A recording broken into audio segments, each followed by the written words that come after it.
Hello, this is Paul Stryer. Welcome to this POV video nugget. In previous videos, I explained how to register for POVs and certifications, as well as how to prep the kit for the start of a POV. In this video, we're going to start off with the basics and take a tour of the central point of management of the SD-WAN solution and look at the Cisco vManage. We will take an initial look around the Cisco vManage dashboard and see what information we can glean from it. Then we'll look at the role-based access control of the user administration in vManage. So let's get to the fun stuff and jump right into Cisco vManage. But before we get started with vManage dashboard, let's take a quick few seconds to take a look at the Cisco Viptela Secure Extensible Network and see what the four fundamental components of the network are. First up is vManage Network Management System, or NMS. This is a centralized network management system that lets you configure and manage the entire overlay network from a simple graphical user interface and dashboard. Next up is the vSmart Controller. The vSmart Controller is the centralized brain of the solution. The vSmart Controller is responsible for handling the propagation of the routing and security policies that govern the flow of the traffic in the network. Moving on to the next controller, we have the vBond Orchestrator. The vBond Orchestrator orchestrates connectivity between edge routers and the vSmart and vManage.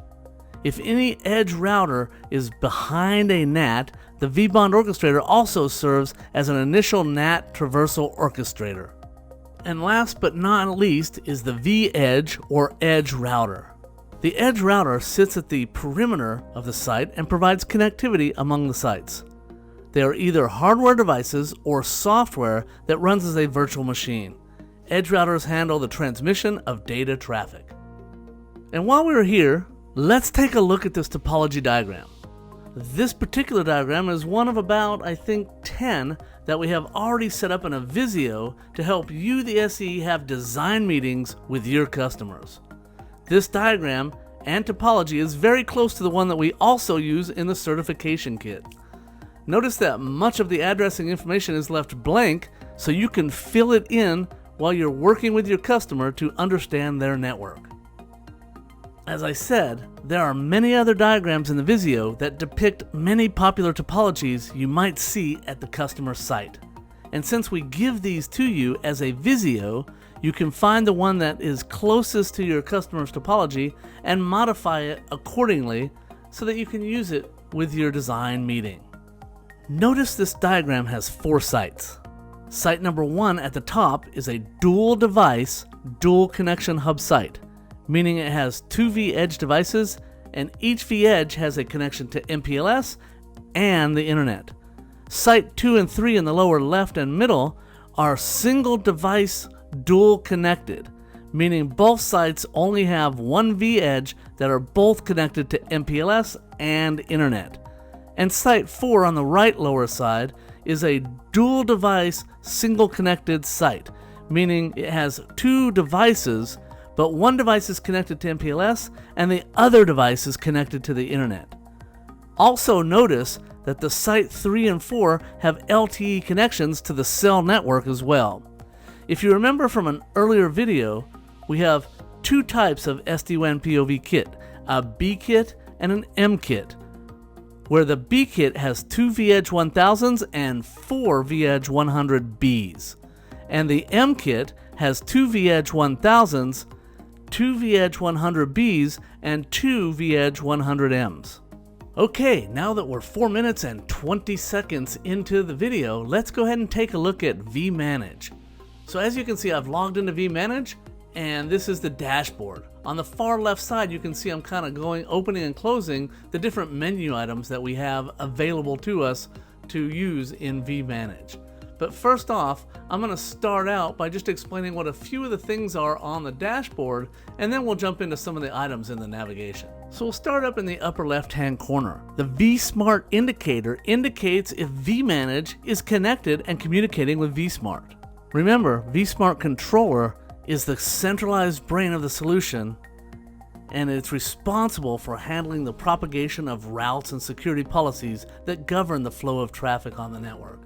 The WAN edge indicator in the top center indicates if the vManage is connected and communicating with any of the vEdges.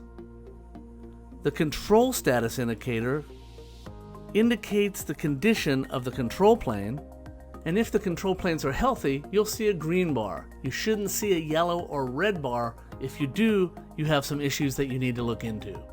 But with that said, be careful, because when you're first bringing up a network, you might see some partials and maybe even some controllers down, and you have to be patient in the beginning for all the devices to come up. Once they come up, then they might all go green. So in the beginning, give it a little bit of time. But if it's been a lot of time, you might have some issues if you do have some yellow or red in that section. The WAN edge indicator indicates how many vEdge devices are communicating with vManager. Once we start seeing edge devices come up, we'll see numbers where the zeros are right now.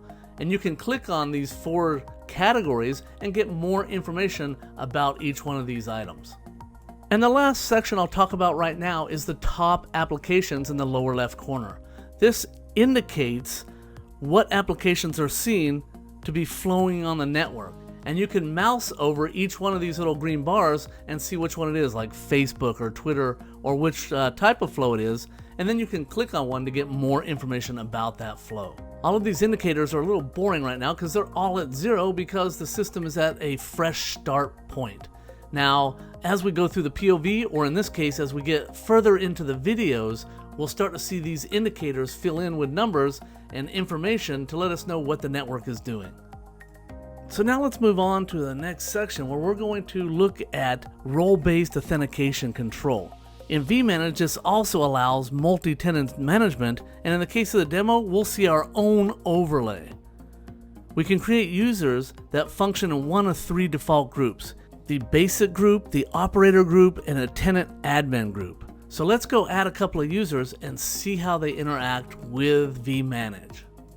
I'm logged in as a tenant admin right now, so I can do anything in the network. So I'm going to go to Administration and then Manage Users. When you get in here, you can see I have an Add Users button and some users that are already in the vManage. So once I'm in here, I'll click Add User, and then I'll put in the full name of the user, and then I'll put in the username, and then I'll put in the password and the confirm password. From there, I can put the first letter of the group type, like a B or a T, and put in the information I need for my group. In this case, I'm going to hit a T, and I'm going to put in tenant admin, which means this particular user will be able to do anything on the network. Then I'm going to hit add user again and add a second user, but what you'll notice is when I get to the user group, I'm going to put in operator, which really only has the rights to be able to read everything in vManage and not actually be able to do anything on the network.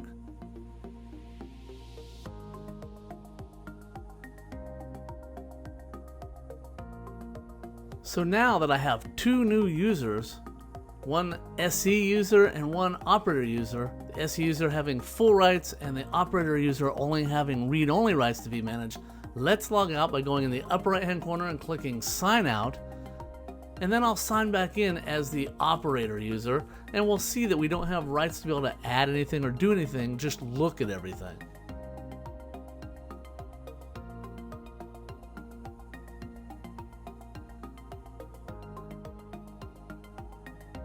Now that I'm logged back in as operator user, I'm going to go ahead and click through some of the menu options, and as I do, notice that there are no add buttons or any buttons that I can make changes with. So if I go to configuration devices, I can see there's no devices, but there's also no add button to add anything or upload any config files.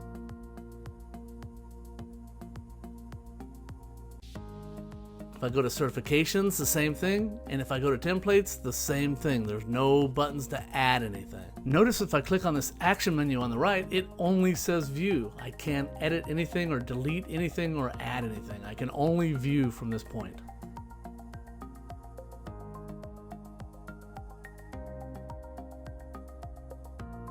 And notice if I go to Administration, Manage Users, there is no Add User button. Be aware that in the administration section, you can create your own custom groups and have your own custom set of rights for specific types of users, but that's out of scope for the POV at this time. And just a quick reminder, as I will do at the end of each and every one of these videos, is how you can get help as a certified SE. The very first place you should go if you have questions about the SD-WAN POV is to go to cs.co/SD-WAN POV. The second place is the SD-WAN POV certified WebEx teamspace. Every engineer that becomes certified will be added to this teamspace, and the more people we put in this teamspace, the more chances of all the questions getting answered very quickly, and hopefully you'll come here and start answering questions also. And the old school method is to send an email to sdwan-pov-community@cisco.com. All the certified engineers will be added to this email alias, so again, the more engineers we have certified, the better answers we're going to get. Thank you for joining me for this POV video nugget, and I look forward to seeing you for future videos. This is Paul Stryer. Have a good day.